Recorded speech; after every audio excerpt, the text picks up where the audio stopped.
20세기 이 후반에 들어오면서부터 우리 사회에 현저히 드러난 하나의 사회적 특징이 있는데 그것이 바로 세대 현상이라는 것입니다. 세대라고 하는 것은 같은 시대를 살면서 동일한 문화를 경험한 사람들을 우리는 세대로 묶습니다. 그런데 이런 모든 것들, 이런 세대를 좀 뛰어넘어서 저는 이 현대의 세대를 칠면조 세대라고 이름을 좀 붙여보고 싶습니다. 이건 어떤 학술적 용어도 아니고 제가 이렇게 한번 붙여본 거예요. 그 이유는 칠면조의 특징이 오늘 이 세대의 사람들의 특징과 너무도 닮았기 때문에 그렇습니다. 칠면조는 무리 가운데 한 마리가 상처가 생기면 모든 칠면조가 달라들어서 그 상처를 부리로 쪼아서 피범벅을 만들어 버립니다. 여러분, 오늘 세대가 이런 것 같지 않습니까? 오늘 세대는 어떻게 되었는지 상대방을 죽이기 위하여서 그 팬덤이 형성되는 것 같아요. 왜 이렇게 세상이 삐뚤어졌나? 왜 세상이 이렇게 부정적으로 흘러가고 있는가? 여러 이유를 찾을 수 있겠지만 저는 두 가지를 생각하려고 합니다. 그것은 참된 사랑에 대한 배움이 없었기 때문에 그렇다.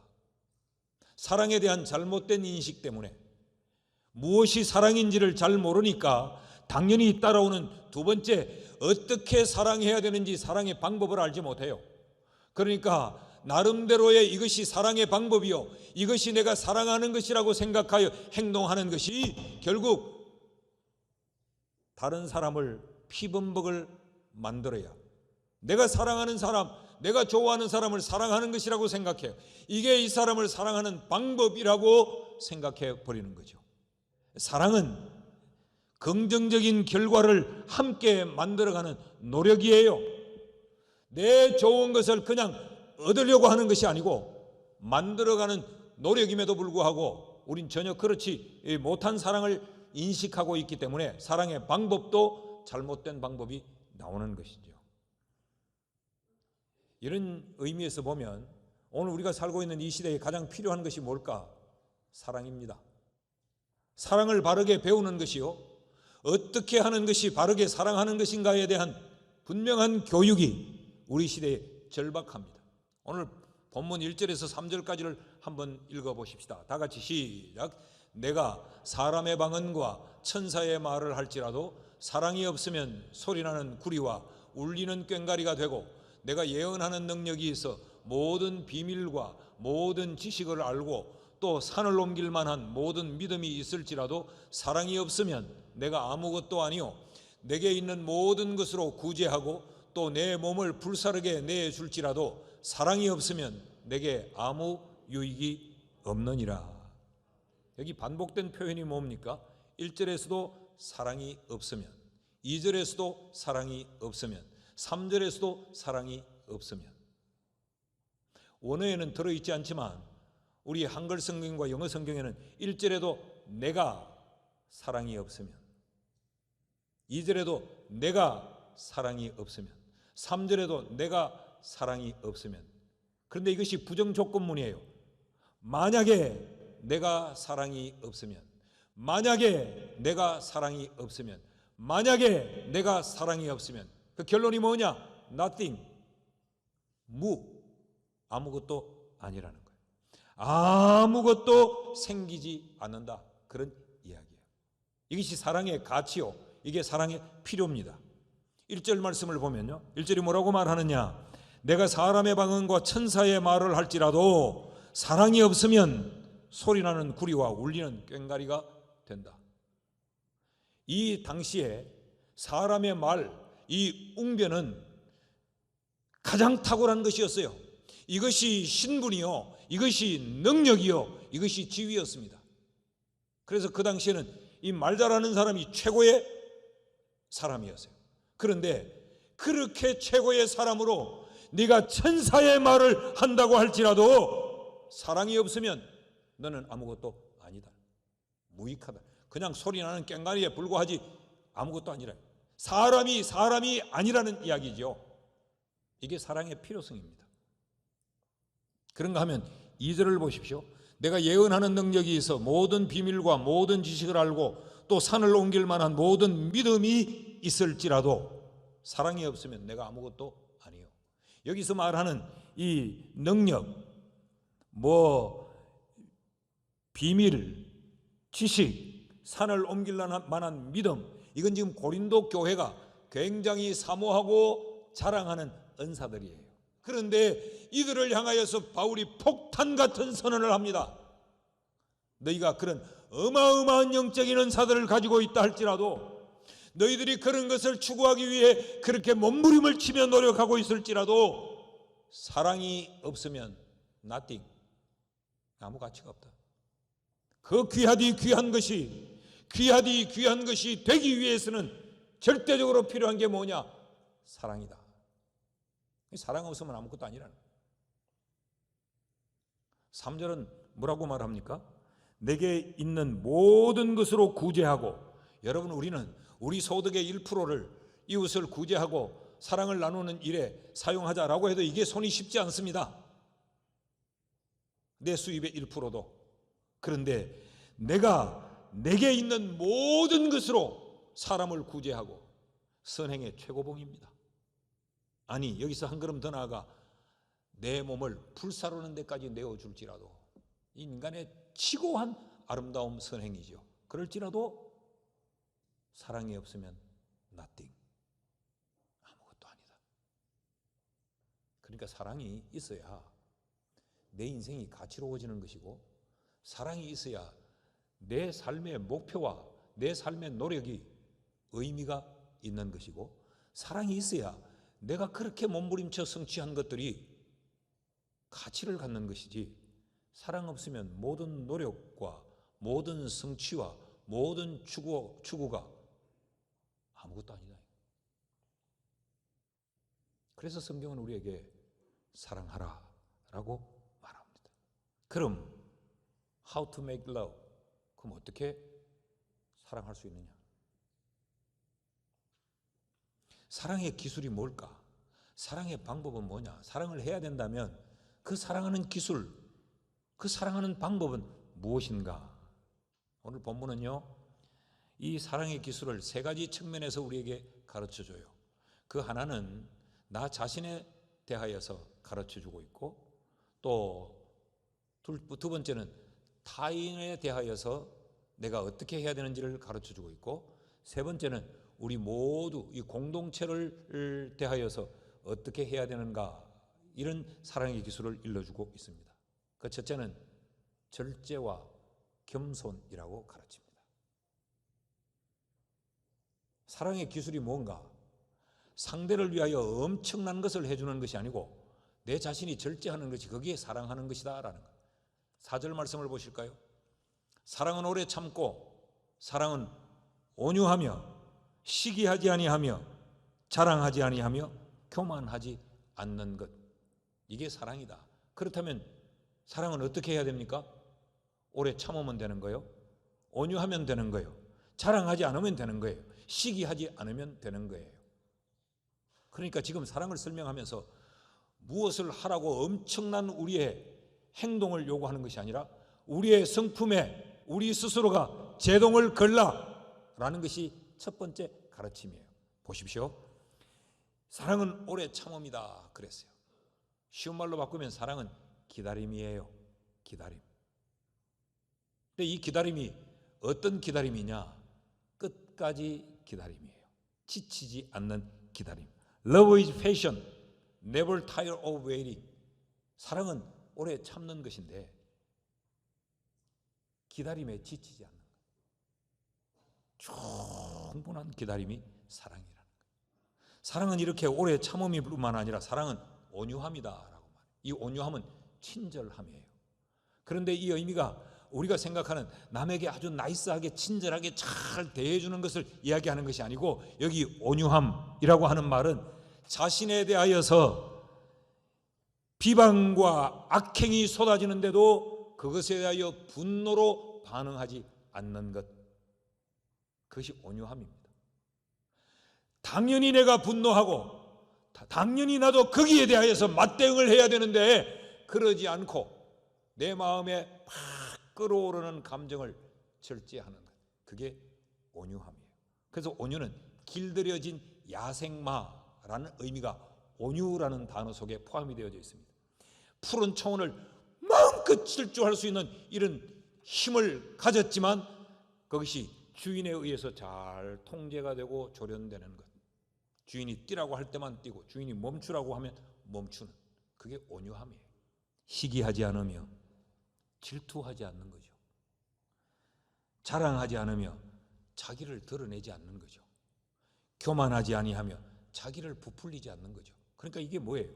사랑은 시기하지 않고 자랑하지 않고 교만하지 않고, 이게 결국 자기 통제, 자기 절제란 말이에요. 성경에는 이런 자기 절제가 상실됨으로 일어난 수많은 비극의 사건, 비극의 인물들이 소개되고 있습니다. 최초의 인간 아담과 하와, 자기 절제가 되지 못해서 에덴에서 쫓겨났습니다. 마귀가, 사탄이 미혹했지요. 하나님이 따먹지 말라고 하는 동산 중앙에 있는 선과 악을 알게 하는 나무의 열매, 저 열매 따먹으면 너도 하나님이 돼. 여기에서 자기의 욕심과 자기의 감정을 절제하지 못했어요. 그래서 그는 낙원을 잃어버리는 최초의 비극의 주인공이 된 것입니다. 그런가 하면 시기로 말미암아 성경 속에 최초의 살인자로 언급되고 있는 가인, 하나님이 아벨의 제사를 받자 이 가인은 그걸 용납하지 못했던 거예요. 거기에 질투가 생기고 거기 시기심이 생겨나 그만 자기 절제를 하지 못해 동생을 죽이는 종족살인의 최초의 주인공이 된 것입니다. 그래서 그는 살인자가 되어버리고 말았습니다. 왜 그럴까요? 절제하지 않아서 그렇습니다. 왜 절제하지 않았을까요? 사랑하지 않았기 때문에 그렇습니다. 사랑하면 억만 번도 참아줄 수 있다는 말이죠. 여러분, 우리의 부모가 참아줬기 때문에 오늘의 우리가 있는 겁니다. 하나님이 오랫동안 참아주셨기 때문에 예수 믿게 됐고 집사가 되고 권사가 된 거예요. 하나님이 오랫동안 참아주셨기에 목사가 될 수 있었던 겁니다. 사랑하니까 하나님은 참아주셨어요. 나는 오늘 산부 예배를 드리는 우리 모두가 이런 의미에서 우리 자신을 잘 절제하고 교만하지 않고 늘 겸손한 자리에 세움으로 우리가 사랑을 실천하는 자가 되기를 주의 이름으로 축복합니다. 사랑은 거창하게 무언가를 하는 것이 아니에요. 그렇다면 능력이 있어야 할 것이고, 그렇다면 대단한 용기와 결단이 있어야 할 것 아닙니까? 그런데 성경이 모두에게 사랑하라고 명령하면 이 논리가 맞지 않는 거 아니에요? 그럼에도 하나님이 우리 모두에게 서로 사랑해라 라고 말하는 것은 누구나 자기를 절제하고 겸손할 수 있기 때문에 그렇습니다. 못 배운 자도, 못 가진 자도, 낮은 자도 누구도 다 할 수 있기 때문에 성경은 우리에게 서로 사랑해라 라고 말씀하는 거죠. 여러분의 가정에 절제가 있기를 축복합니다. 여러분, 우리 교회에 이런 절제하는 사랑이 있기를 축원합니다. 둘째로, 나 자신에 대해서는 내가 절제하고 겸손한데 다른 사람을 대함에 있어서는 어떻게 하는 것이 사랑하는 방법인가?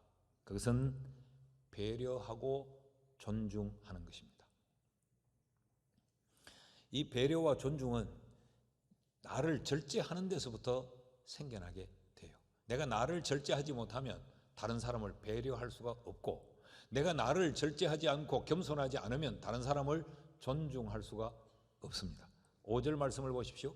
사랑은 무례히 행하지 아니하며 자기의 유익을 구하지 아니하며 성내지 아니하며 악한 것을 생각하지 아니하며 그랬어요.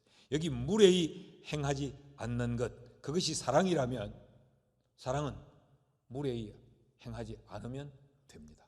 그런데 여기 무례하다라고 하는 것은 질서를 무시함으로 아름다움이 깨어진 상태를 무례로 설명하고 있습니다. 그러니까 질서를 지키지 않음으로 아름다움이 깨어진 상태. 이 말을 더 쉽게 설명하면 질서를 안 지키면 아름다움이 깨어진다는 말이죠. 질서를 지켜야 아름다움이 유지된다는 말이에요. 사랑은 뭐냐? 결론적으로 사랑은 질서를 지키는 것입니다. 우리가 오해하는 것은 우리 친하니까, 우린 사랑하니까, 우리는 남이 아니니까, 우리는 가족이니까, 우리는 한 성도니까 라고 생각해서 질서를 무시하는 경우들이 굉장히 많습니다. 여러분, 남녀 간에도 지켜야 될 질서가 있어요. 성가대에도 지휘자와 대원들 간에 지켜야 될 질서가 있어요. 남대원과 여대원이 지켜야 될 질서가 있는 거죠. 부부에도 지켜야 될 질서가 있어요. 교역자와 성도 간에도 지켜야 될 질서가 있는 것입니다. 누나와 동생 가운데도 지켜야 될 질서는 있죠. 이 질서 때문에 세상이 유지되고 있는데 이 질서가 잘 지켜져야 아름답습니다. 우주가 우리가 아름답다 그러죠. 함우주의 아름다움, 자연의 아름다움, 이건 질서가 지켜지고 있기 때문에 그렇습니다. 이 우주라는 이 말이 코스모스라는 말이죠. 이 코스모스라는 이 말의 뜻은 정연한 질서의 상태, 그러니까 질서정연한 상태를 의미하는 말이에요. 우주, 코스모스라는 말은. 이 반대의 단어는 카오스라는 단어예요. 카오스. 이 카오스라는 무질서하고 혼돈한 상태. 하나님이 무질서하고 혼돈함을, 하나님이 이 카오스를 코스모스로, 해를 만들고 달을 만들고 별을 만들고 낮과 밤을 만들고 동식물을 만들면서 조화를 잘 이루어서 질서를 지키도록 만들어 놓은 거죠. 그래서 우주가 아름다운 거예요. 빌립보서 1장 27절의 성경이 우리에게 이렇게 말합니다. 오직 너희는 그리스도의 복음에 합당하게 생활하라. 복음에 합당하게 생활하라. 여기 합당하게 생활하라는 말이 질서를 유지하며 행하라 그래요. 그러니까 그리스도인은 어떤 그리스도인이어야 되느냐? 복음 안에서 질서를 잘 유지하면서 행하는 삶을 사는 자가 그리스도인이다 그 말이죠. 그렇게 질서를 성경은 사랑과 동일하게 위치하고 있습니다. 사랑은 무례히 행치 아니하며, 사랑은 자기의 유익을 구치 않고, 이기심을 말하는 거죠. 이기심을, 상대를 향하여서 내가 이기심을 버리는 것이 상대를 사랑하는 거예요. 렌스키라는 신학자는 이런 말을 했습니다. 인간에게 이기심이라고 하는 질병만 치료된다면 오늘 우리의 삶의 자리는 곧 에덴, 낙원이 된다 그랬어요. 그러니까 인간의 속에 깊이 뿌리박고 있는 것이 이기심이라는 거죠. 이 사랑은 뭐냐? 내 유익만을 생각하지 않는 것이라는 거예요. 그게 사랑하는 것이라는 겁니다. 사랑은 성내지 않으며, 여기 성낸다는 것은 의를 향한 의분을 이야기하는 게 아닙니다. 내 감정을 못 이겨 내 감정을 폭발시키는 것. 그래서 윌리엄 바클리라는 신학자는 이런 말을 했어요. 사람들이 이렇게 막 분노할 때 상태는 두 가지다. 하나는 자기 권리만을 생각하는 사람은 분노한다. 내 권리만 생각하면 분노를 폭발한다. 그리고 자기의 의무만 생각하는 사람은, 이 사람은 배려와 존중이 없기 때문에 남이 어떻든지 간에 내 할 것만 한다. 이런 사람들이 분노를 폭발한다 그랬어요. 그러니까 결국은 배려와 존중이 없고 자기만을 생각하는 사람이라는 이야기죠. 사랑은 무언가? 다른 사람을 배려하고 존중하는 것이에요. 악한 것을 생각지 않는 것, 그게 사랑이라 그랬어요. 여기 악한 것을 생각지 않는다 이 말은 악한 것을 계산해서 보관하지 않는다 그런 이야기예요. 그렇습니다. 사랑하는 사람은요, 남이 내게 행했던 것들, 이걸 남이 내게 잘못한 것, 이런 것들은 계산해서 보관하지 않아요. 여러분, 우리 속에 악한 것이 계산되어서 저축되어 있습니까? 버리셔야 됩니다. 이런 의미에서 우리 모두가 타인을 배려하고 존중하는, 이런 사랑의 실천자가 다 될 수 있기를 주의 이름으로 축복합니다. 셋째로, 어떻게 하면 사랑할 수 있느냐? 공동체를 위한, 우리 모두를 위한 사랑의 기술은 공익을 먼저 생각하고 서로 신뢰하는 것입니다. 그게 사랑이라는 겁니다. 사랑은 굉장히 추상적이고 모호하고 환상적인 게 아니에요. 고린도서는 고린도 교회에 보낸 편지입니다. 바울이 왜 고린도서를 써서 고린도 교회에 편지를 보냈느냐? 이 고린도 교회는 은사가 남용이 되어져 있었던 거죠. 그래서 서로 자기의 은사가 최고라고 주장을 하고 이런 것 때문에 분쟁이 일어나고 갈등이 일어나고 굉장히 혼란했어요. 그 혼란한 고린도 교회에 바울이 문제를 해결하기 위해 보낸 편지가 고린도서인데, 그 내린 처방의 결론이 뭐냐? 사랑이었어요. 사랑. 사랑하라! 이게 결론이었어요. 그런데 바울이 내린 그 사랑의 결론이 뭐냐? 6절 말씀을 보십시오. 불의를 기뻐하지 아니하며 진리와 함께 기뻐하는 것, 그게 사랑이다 그랬어요.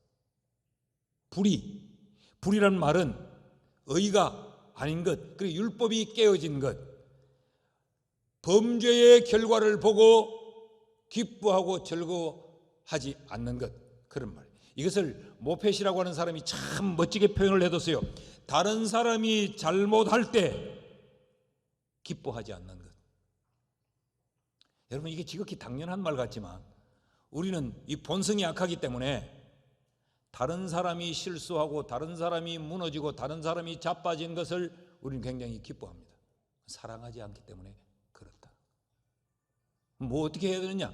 진리와 함께 기뻐한다. 여기 진리는 복음을 말하지 않습니다. 여기 진리는 드러난 객관적인 사실, 쉽게 설명하면 선한 것에 대한 기쁨을 말해요. 사랑은 뭐냐? 선한 것을 기뻐하는 것이지 다른 사람의 실수, 잘못, 허물, 그것으로 인해 기뻐하는 것이 사랑이 아니라, 이 말을 다른 말로 바꾸면 모두에게 이익이 되는 것, 그것을 생각하는 것이 사랑이다. 이것과 연관해서 7절이 이렇게 말합니다. 모든 것을 참으며 모든 것을 믿으며 모든 것을 바라며 모든 것을 견디느니라. 여기 모든 것을 참으며라는 이 참음은 4절에서 말하는 사랑은 오래 참고를 할 때 그 참음과는 결이 달라요. 4절에서 말하는 그 참음은 그냥 기다림입니다. 일방적으로 굉장히 수동적이죠. 그런데 여기 7절에서 말하는 모든 것을 참으며라는 이 참다라는 이 스테이고라고 하는 단어는 무엇으로 덮고 가리워주다, 그런 말. 모든 것을 참으며, 그 말은 다른 사람의 허물과 약점, 다른 사람의 실수함을 덜추고 까발리는 것이 아니고 그걸 덮어주는 것, 그 참음을 이야기해요. 이게 사랑이다라는 거죠. 사랑이다. 그래서 잠언 17장 9절에는 이렇게 말합니다. 허물을 덮어주는 자는 사랑을 구하는 자요, 그것을 거듭 말하는 자는 친한 벗을 이간시키는 자니라. 여러분, 우리 자신을 한번 돌아봅시다. 내가 사랑하는 자인가 이간하는 자인가? 나는 지금 사랑질에 신이 나고 즐거운가, 이간질에 신이 나고 즐거운가? 우리 한번 생각해 보십시오. 그러니까 남의 허물을 거듭 말하는 것은 공공의 이익이 되지 않는 거예요. 그 사랑은 항상 이게 모두에게 유익한가를 먼저 생각하는, 그게 사랑이라는 겁니다. 그게 사랑이에요. 사랑은 모든 것을 참는 거예요. 덮어주는 거예요. 얼마든지 말하고 얼마든지 까발릴 수 있지만 덮어주고 가리워주는 거예요. 그게 사랑이라는 거예요. 에베소서 4장 29절에 이렇게 말합니다. 무릇 더러운 말은 너희 입 밖에도 내지 말고 오직 덕을 세우는 데 소용되는 대로 선한 말을 하여 듣는 자들에게 은혜를 끼치게 하라. 덕이 뭐냐? 선한 말을 해서 듣는 사람들에게 은혜가 되는, 다시 말하면 유익이 되게끔 해라. 덕을 끼쳐라. 그게 그리스도인의 삶이요, 그게 사랑을 실천하는 것이다 라고 말했어요. 여러분, 우리의 입술에 사랑의 실천이 있기를 주의 이름으로 축원합니다. 믿고 바라고 견딘다. 이것은 상대방에 대한 신뢰예요. 믿어주는 거죠. 바라는 것, 이것은 소망을 가지는 거예요. 사랑은 신뢰해 주는 겁니다. 믿어주는 것. 여러분, 우리에게 이런 공익과 신뢰가 있는 이런 사랑의 실천자가 될 수 있기를 축복합니다.